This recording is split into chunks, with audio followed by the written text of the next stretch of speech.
Bueno, bos días a todos. Eu, efectivamente, vou vos falar do tratamento da endometriose. Como xa ben dixo María, a endometriose é unha enfermidade crónica e progresiva de causa aínda descoñecida, polo que a día de hoxe aínda non existe un tratamento curativo. Desgraciadamente, tampouco temos estrategias preventivas que poidan evitar a aparición da enfermidade. Mais, non podemos identificar a priori que rapazas van a acabar desenvolvendo unha endometriose no futuro. O único que hoxe en día é capaz de curar a endometriose vai ser a menopausia. Por iso, desgraciadamente para moitas mulleres, a endometriose pode supoñer unha verdadeira carreira de obstáculos que comeza incluso antes de ter o diagnóstico e finaliza ao acadar a menopausia. A endometriose supón un impacto moi forte na muller que empeza xa nos primeiros anos coa menarquia. Un tempo máis adiante comeza a dismenorrea. É frecuente que nesta etapa adolescente empece a automedicarse, empece a tomar os primeiros antiinflamatorios de venta libre. Ao cabo dun tempo acude ao seu pediatra ou ao seu médico de cabeceira que lles prescribe os primeiros tratamentos con receita. Anos máis tarde, moitas veces xa cansada un pouco de que non acabe de ir ben, consulta finalmente ao especialista que no mellor dos casos acaba realizando o diagnóstico. Neste periplo, desde o inicio dos síntomas ata a diagnose, pode pasar un período de 8, incluso ata 11 anos. Como digo, nesta carreira, que dura anos, a muller ten que superar a dor e moitos outros obstáculos que lle produce a dor, como pode ser desde a falta de sono que lle provoca irritabilidade, a fatiga, ou disminución do rendemento ás veces escolar ou profesional. Anos máis tarde aparece a infertilidade, despois ten que superar o medo de que mellor os seres queridos se farten das queixas que se repiten mes tras mes. Polo tanto, hoxe en día, todo isto xustifica unha atención especial que merecen todas estas mulleres. Que estrategias temos hoxe en día para combatir todos estes obstáculos?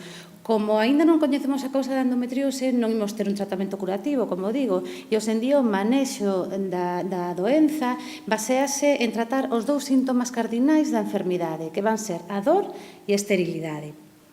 Como é unha enfermidade que non ten cura, as doentes van precisar de tratamentos prolongados, tratamentos médicos que van necesitar durante anos e que, por suposto, imos ter que ir adaptando as condicións de vida da muller. Vai depender, o tratamento que utilicemos vai depender moito das preferencias da paciente, de se quere ter fillos ou non, dos efectos secundarios que lle producen os tratamentos. Que isto é o que pasa coa maioría das enfermidades crónicas. Teremos que ir adaptando o momento actual da muller e adaptando o tratamento a cada caso individualizado. O tratamento debe ser sempre individualizado. Basicamente hai dous tipos de tratamento, o tratamento médico e o tratamento cirúrxico. É certo que nas mulleres perimenopáusicas con poucos síntomas, as que están cercanas á menopausia, poden optar por un tratamento expectante, é dicir, non tratar en espera da menopausia. Tamén podemos utilizar un tratamento expectante en aquelas mulleres xóvenes que, polo que sexa, non poden usar tratamento hormonal ou o rexeitan, pero o que sí é importante é que nestas pacientes temos que ter un seguimento moi estricto, temos que estar moi vixiantes para poder detectar precozmente calquera progresión da enfermidade que se poida ter producido. Dentro do tratamento médico, fundamentalmente dispoñemos dos antiinflamatorios non esteroideos e outros analxésicos que, sobre todo, podemos usalos case sempre en combinacións con outros tratamentos hormonais. En mulleres perimenopáusicas ou mulleres que desexen xestación, por suposto, teremos que utilizar estes tipo de tratamentos sós, pero o habitual é que os utilicemos xunto cos tratamentos hormonais. Calquera tratamento hormonal dos que dispoñemos na actualidade o que persiguen é producir unha atrofia do tecido endometrial. Conseguimos atrofiar o tecido endometrial eutópico, o de dentro uterino, normal, e da mesma maneira atrofiamos o tecido ectópico, o das lesións endometriósicas. Hai varios tratamentos hormonais dispoñibles, hai máis dos que poño aí, o que pasa que o resto dos tratamentos hormonais non teñen beneficios sobre estes que son os que utilizamos máis frecuentemente ou teñen efectos secundarios tan intensos que xa nin nos plantexamos nin recomendalos.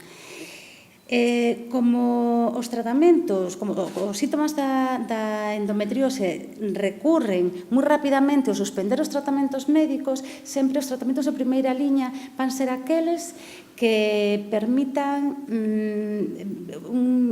utilizalos a longo prazo. É dicir, son aqueles tratamentos eficaces que produzan poucos efectos secundarios. E, basicamente, son os anticonceptivos hormonais combinados, os que combinan estróxenos con proxestáxenos ou proxestáxenos sós. Os análogos da GnRH son tratamentos moi eficaces, pero polo que veremos máis adiante non se poden utilizar durante moito tempo seguido. Os anticonceptivos hormonais combinados son tratamentos moi eficaces. Realmente é o tratamento de elección cando se diagnostica unha endometriose. Son efectivos case no 80% das mulleres. Pódense administrar de forma cíclica, de forma que nos veña a regla todos os meses, ou ben de forma continua. Se unha muller ten unha dismenorrea severa, pasa mal todos os meses, pois o lóxico é administralos de forma continua para eliminarlle as reglas. Podemos dispoñer de tratamentos orais e a pílula anticonceptiva ou a través do aro vaginal ou a través do parche transdérmico. Hai un montón de anticonceptivos hormonais combinados no mercado. Os efectos secundarios realmente son moi pouco frecuentes e xeralmente moi leves. Os anticonceptivos hormonais combinados permiten atrofiar os implantes endometriósicos, pero, ademais, son capaces de disminuir produtos tipo prostaglandinas, que son axentes moi proinflamatorios e que, ademais, producen contraccións uterinas. Disminúen, por tanto, a inflamación, e unha cousa que é importante é que non son citorreductores. Isto quere dicir que os anticonceptivos hormonais non van destruir as células endometriósicas que xa están implantadas. Simplemente vamos a tratar de evitar que a enfermidade progrese. Repito que os tratamentos anticonceptivos deben plantexarse sempre a longo prazo, un tratamento durante anos, porque se abandonamos o tratamento, a endometriose pode recurrir. Cando hai algunha contraindicación para a anticoncepción combinada con estróxeno ou proxestáxenos, temos a opción de utilizar os proxestáxenos sós. Por exemplo, cando a muller é fumadora e maior de 35 anos, ou hai antecedentes de migrañas ou de tromboses, podemos utilizar, por exemplo, o que chamamos a minipíldora ou a píldora só de xestáxenos. Hai un montón de minipíldoras, aquí poñemos os que máis utilizamos nós na consulta, pero tamén se poden administrar estes proxestáxenos a través dun dispositivo intrauterino e incluso a través de implantes subcutáneos. Este último método non usamos moito porque é un método moi engorroso que provoca moitas veces sangrados irregulares e as pacientes moitas veces non están dispostas a utilizalos polos efectos secundarios que producen.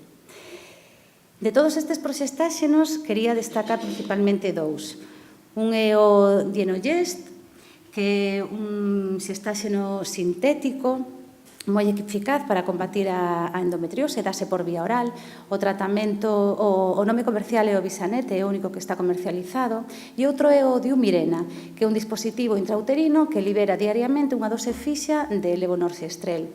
Ambos tratamentos son moi eficaces para combatir a dor asociada á endometriose porque, además de conseguir atrofia do tecido endometrial, teñen actividade positiva sobre a actividade inmunolóxica e os sistemas de limpeza peritoneal e, en algúns casos, son capaces de eliminar a anxioxénese. Isto quere dicir que poden frenar a formación de novos vasos que, a súa vez, impidan o crecemento e a invasión de outros tecidos polas lesións endometriósicas. O Visanete, a pesar de ser un tratamento por vía oral, sistémico, veuse, por lo menos a estudios a 15 meses, que tiña poucos efectos sobre o metabolismo do lipídico e dos hidratos de carbono. E tamén parece que non ten efectos importantes sobre a densidade mineral ósea.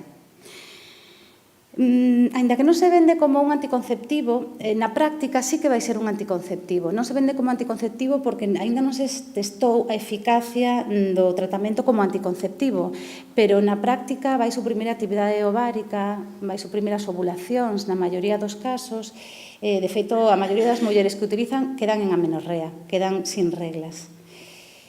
En canto ao diumirena, pois ten a gran ventaxa de que non precisa administracións repetidas, sino que nos colocamos o DIU e ata dentro de 5 anos non hai que cambiálo, olvidámonos de pastillas e de outros tratamentos que se teñen que dar con máis frecuencia. É un método contraceptivo moi eficaz e realmente é o que menos efectos secundarios produce. Isto asegura, ademais, o cumprimento por parte das nosas pacientes. O outro tratamento hormonal do que dispoñemos, que temos un poquinho de reserva, son os análogos de GNRH. Este é un fármaco que actúa a nivel central e o que consigue é crear un estado hormonal similar ao que temos na menopausia. E precisamente ese hipoestroxenismo é o responsable dos efectos secundarios do tratamento, que van ser fundamentalmente os sofocos e a sequedade vaginal, e o que é máis importante, pode haber unha disminución da masa ósea. De feito, tras 6 meses de uso, veuse que a densidade mineral ósea disminuía un 13%, que despois pode se recuperar parcialmente co abandono do tratamento. Desta maneira, os análogos da GNRH non están recomendados dalos máis alá de 6 meses seguidos. Si por calquera motivo necesitamos dalos durante máis tempo, sempre é recomendable asocialos a unha terapia que se chama unha terapia AZVAC, con anticonceptivos hormonais combinados que leven estróxenos ou ben con tibolona, que é un esteroide sintético que utilizamos moito como terapia hormonal sustitutiva na menopausia, e desta maneira conseguimos ter un nivel de hormona mínimo e estable para evitar os sofocos e os efectos sobre o oso, pero que non o suficiente como para disparar a endometriose. Todos coñecedes os nomes do Decapeptil ou o Napeptil, que se administran a través de inyeccións intramuscular, ou ben o Sinarel, que ten, a administración a través de pulverizacións nasais. O principal problema dos tratamentos hormonais dos que dispoñemos da actualidade é que todos eles pasan pola anticoncepción. Non hai, hoxe en día, un tratamento eficaz para combatir a dor da endometriose que permita, ao mesmo tempo, manter a función ovárica e, por tanto, manter a fertilidade da muller. Isto é o que, basicamente, coñecemos hoxe en día da etiopatoxenia da endometriose. Sabemos que influen factores xenéticos, medioambientais, inflamatorios. Vou poñer aquí para ensinarvos unha cousiña. Os tratamentos hormonais que temos hoxe en día actúan basicamente aquí, a este nivel. Atrofiamos o tecido endometrial, tanto intrauterino como das lesións endometriósicas. O atrofiar o tecido, disminuímos ou incluso facemos desaparecer as reglas e desta maneira eliminamos a menstruación retrógrada e disminuímos a posibilidade de que se formen novos implantes. Pois o maior coñecemento a nivel molecular que temos hoxe en día do que pasa a partir de aí na etiopatoxenia da endometriose está abrindo novas portas a que se hayan novos tratamentos que actúen a outro nivel, que actúen aquí, a nivel molecular. Un tratamento moi esperanzador, que está dando, parece, bons resultados, tanto no tratamento do cancro como na endometriose, son as terapias xénicas. De todas maneiras, a maioría destas investigacións están en fases moi precoces e imos ter que esperar anos para ter resultados concluíntes e para saber se realmente son tratamentos válidos. Hai outro tipo de terapias e de hábitos de vida que non debemos esquecer recomendar, porque son básicos, son fundamentais. O tratamento, a dor da endometriose, lóxicamente, é unha dor orgánica, é unha desorde física, Pero esa dor moitas veces ten aparellado outros factores psicosociais que poden afectar, poden aumentar a percepción da dor. Unha actitude negativa cara á enfermidade ou un elevado nivel de estrés aumentan a nosa percepción da dor, que en principio, como repito, é unha causa orgánica. Desta maneira, son moi beneficiosas outro tipo de terapias, como as técnicas de relaxación, o yoga ou terapias de grupos que axudan a disminuir o estrés, combaten a depresión e nos axudan a sentirnos mellor, melloran a nosa calidade de vida. De todas estas terapias, quería destacar a nutrición e o exercicio. As endorfinas que liberamos coa práctica de exercicio regular son, digamos que, analxésicos naturais que consiguen disminuir a dor por sí mesmas. Ademais, disminúen o estrés, melloran a circulación sanguínea, favorecendo o transporte de nutrientes e de oxígeno aos tecidos. E pode ser moi eficaz. E despois a nutrición. Todo o proceso celular vai depender dos nutrientes que recibe. E por iso é importante tomar a dieta un poquinho en serio. Hai que levar unha dieta sana, rica en minerais, en vitaminas, porque todos estes son alimentos antiinflamatorios. Consiguen disminuir a produción de histamina e de prostaglandinas, que son potentes factores inflamatorios que están, ademais, moi presentes no endometrio. Hai que incluir na dieta alimentos ricos en ácidos grasos tipo omega 3, que está moi presente no aceite dos peixes, no aceite de oliva, nas améndoas, nas noces, nas sementes de liño ou de sésamo, que nos van a axudar a ter un poquinho en calma ese estado de inflamación crónica dentro da cavidade abdominopélvica. Por suposto, temos que tratar de evitar na medida do posible todos aqueles sustancias, todos eses alimentos que non nos nutren e que ademais nos provocan inflamación, tipo o café, o chocolate, o alcohol, os azúcares refinados, os produtos procesados con ácidos grasos trans, tipo margarinas ou galletiñas, os produtos de pastelería e demais. Tampouco hai que obsesionarse, pero sí que ter un pouquiño en conta e aprender a coidarnos un pouco máis. En canto ao tratamento cirúrxico, podemos optar por unha cirurxía conservadora ou radical. Xeralmente se trata de mulleres novas que non cumpriron os desexos xenésicos, que aínda queren ter fillos, polo tanto, case sempre teremos que optar por unha cirurxía conservadora co aparato xenital. Deberemos liberar adherencias e restaurar a anatomía na medida do posible. Por desgracia, a cirurxía conservadora tampouco cura a endometriose, que se pode considerar unha enfermidade moi recidivante, xa que, tras unha cirurxía conservadora exitosa, a taxa de recidiva chega ata o 50% aos 5 anos. Cando se trata de unha muller con síntomas severos, maior de 40 anos, generalmente, podemos ás veces optar por unha cirurxía radical, isto quere dicir sacar o útero e os ovarios, unha histerectomía con doble anisectomía, e instaurar inmediatamente unha terapia hormonal sustitutiva que imos manter ata a idade teórica da menopausia, máis ou menos os 50 anos, para arriba e para baixo. Sempre que sexa posible debemos tratar de operar a través dunha laparoscopia e non unha laparotomía, non con cirurxía aberta, polas múltiples ventaxas que ofrece. Non me vou a parar agora, pero eu creo que o máis importante, a parte de recuperación máis rápida, é que coa laparoscopia é menos probable que se nos escapen algúns implantes endometriósicos que coa simple vista non poderíamos ver. A laparoscopia nos permite magnificar a imaxe e descubrir implantes en sitios insospeitados. E tamén podemos acceder a sitios que o ollo directo non é capaz de ver por la superposición de estructuras. Cando a clínica é unha clínica dolorosa, parece que a indicación cirúrxica está moi clara.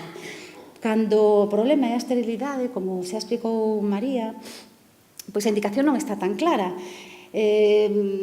vai depender un poquinho do caso. Si temos unha muller que xa ten unha reserva ovárica alterada, ou que ten as trompas obstruídas, ou que teña unha idade que recomende non demorar a xestación, ou ben que haxe un factor masculino, que o seminograma este alterado, é absurdo demorar o tratamento. Debemos iniciar o antes posible terapias de reproducción asistida, ben con inseminaciones, ben con fecundación in vitro.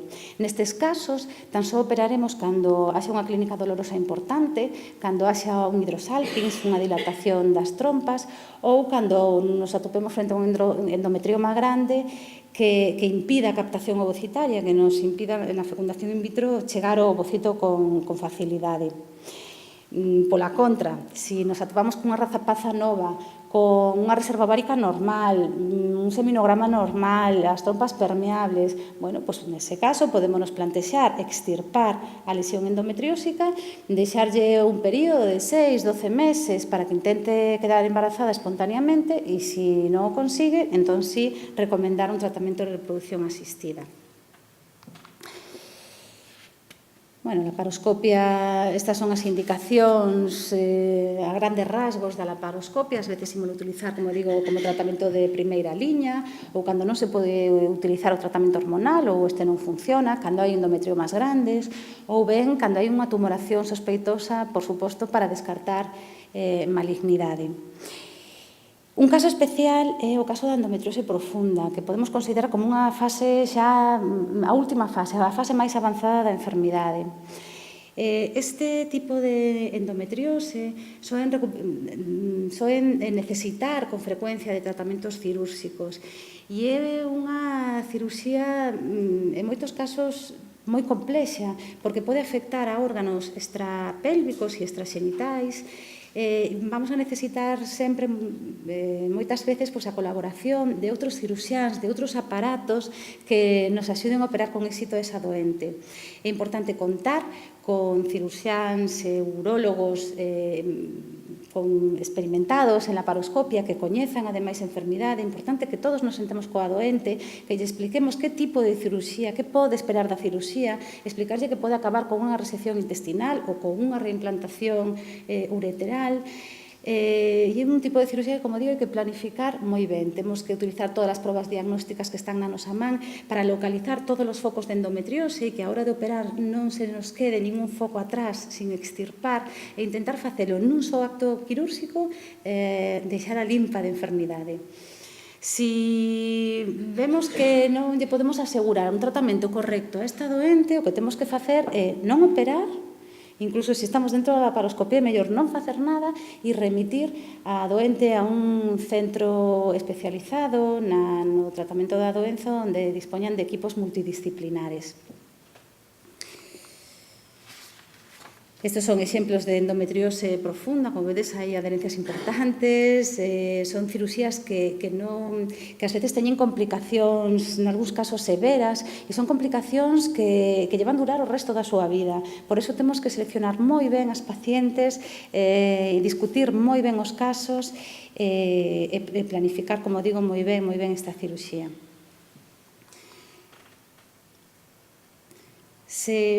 Despois de ter operado con éxito unha endometriose, reaparece a dor anos máis tarde ou meses máis tarde, o primeiro que temos que facer é buscar unha lesión nova de endometriose, buscar unha recidiva de enfermidade. Se non a topamos, hai que descartar outras causas desa dor. E se tampouco as atopamos, pois tal vez temos que empezar a pensar en tratar a dor xa como unha enfermidade en si mesma e non como un síntoma de outra enfermidade. Este é o momento de derivar as pacientes ás unidades de dor. Os tratamentos hormonais aquí xa non funcionan, nin os tratamentos cirúrxicos, porque poden ter aparecido xa dores neuropáticas ou inflamatorias que son máis rebeldes e son máis difíciles de tratar e necesitan dos tratamentos específicos das unidades da dor, que son unidades que se integran dentro dos servicios de anestesia e que dispoñen dos medios e dos recursos para tratar este tipo de novas dores que poidan ter aparecido. Cando temos unha dor aguda, O que ocorre é que o noso corpo reacciona inmediatamente afastándonos desa fonte de dor. E incluso antes de que o cerebro resiste a dor, antes de que sintamos a dor, o noso corpo xa reaccionou e afastándose da fonte da dor. Que pasa na endometriose? Bueno, pois que non nos podemos afastar da fonte da dor porque está dentro do corpo. Entón, o que ocorre nestes casos é que os nervios siguen estimulados de maneira crónica. Entón, chega un momento, se o estímulo dura o suficiente, é que se volven hiperreceptivos, volvense hipersensitivos. E se, como digo, o estímulo dura o suficiente e non lle poñemos remedio, vai chegar un momento en que incluso eliminando o estímulo doloroso, a dor vai persistir. Isto explica porque ás veces operamos a endometriose, todo perfecto, e a paciente sigue con dor, porque xa se produciron fenómenos chamados de sensibilización, tanto central como periférica. Estes fenómenos de sensibilización tamén explica que ás veces se produza o que nos chamamos como alodinia, e é que estas mulleres, ante estímulos non dolorosos como unha presión, pois se produza a dor. Ou tamén estas fibras hiperactivadas acaban estimulando outras neuronas que van a outros segmentos do corpo e poden aparecer incluso dores en outras zonas do corpo alonxadas da lesión inicial. Por exemplo, na articulación temporomandibular, que é moi típico. Esta dor é, a verdade, moi inquietante, porque xenera moito estrés, porque a muller e moitas veces os médicos tampouco sabemos moi ben a que se debe. Entón, esta dor e non saber a que se debe provoca ansiedade. A ansiedade provoca dificultades para o sono. A falta de sono e ansiedade empeora a dor. E entramos nun círculo vicioso que despois é moi difícil de parar. Por iso é tan crucial o diagnóstico precoz da enfermidade, evitar que a dor se acabe cronificando e chegar a estes extremos. Como decía, hai que evitar que unha situación como esta pase a unha situación como esta outra.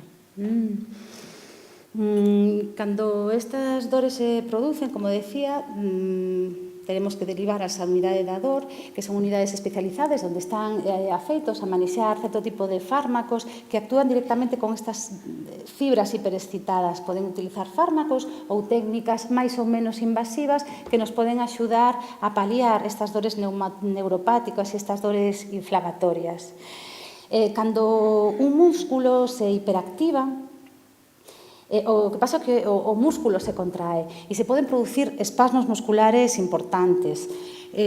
Son estas mulleres, pois acaban por contracturarse, empezas a sentar de forma distinta, alteran a forma de camiñar, sobre todo se afectan estes grupos musculares e ligamentarios do solo pélvico. Entón, chegados a este momento, pois tamén estas mulleres poden beneficiarse moito dun tratamento rehabilitador, dun tratamento fisioterápico.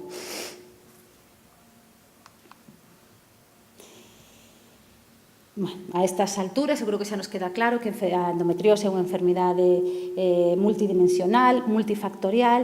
Polo tanto, as unidades de endometriose deben ter todo un equipo multidisciplinar ao redor que se ocupen de todos os aspectos que se ven alterados dentro da vida da muller con endometriose. No centro do equipo multidisciplinar, por suposto, se atopa a doente e a súa xinecóloga ou xinecólogo, que vai ser o coordinador de todo este tipo de terapias que pode necesitar. Este equipo multidisciplinar conta coa colaboración de ciruxáns de outros aparatos, sobre todo os coloproctólogos e urólogos, especialistas en reproducción asistida, psicólogos ou especialistas no manexo da dor ou grupos de apoio como o voso, ou terapias complementarias que nos van a axudar a tratar esta dor que, como vimos, é tan complexa e ten causas moi diversas.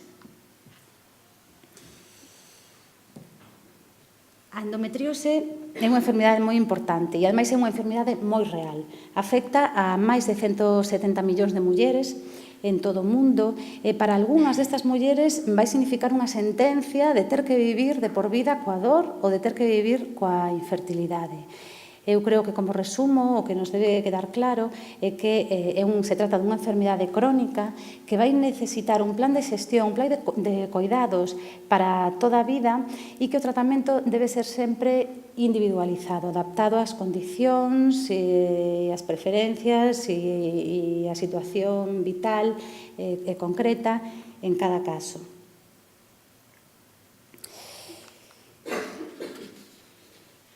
A endometriose é unha enfermidade que nos afecta ás mulleres, pero que tamén afecta de forma indirecta a xente que nos rodea, que tamén poden sufrir e moito porque tamén se frustran porque non son capaces de axudar ou non saben como axudar a esa persoa, a ese ser querido.